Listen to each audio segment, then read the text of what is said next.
اكتر حاجه متحمسه لها ان السنه بتخلص والسنه بتبتدي هي الديلي بلانر. مبسوطه قوي ان انا هرجع للديلي بلانر القديم بتاعي وافتحه من الاول واشوف ايه الحاجات اللي انا كنت عاوزه احققها وهل حققتها ولا لا وفي وقت قد ايه، وايه اللي ممكن اغيره. يعني ايه الحاجات اللي انا ممكن اغيرها في نفسي كنت كاتباها وغيرتها فعلا وطورتها من نفسي، وايه الحاجات اللي لسه ما طورتهاش.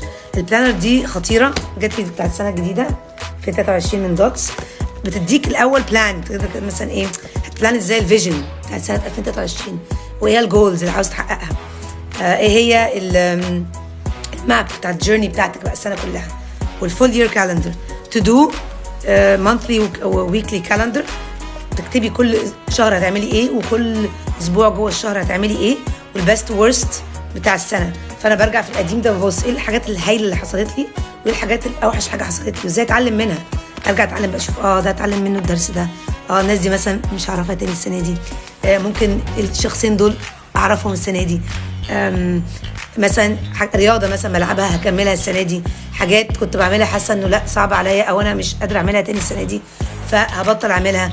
كده بتعلمك لما بترجعي تقري وتفيو السنه عملت فيها ايه، بتعلمي حاجات كتير قوي وبتكملي بقى السنه الجديده بجولز جديده بفيجن جديده.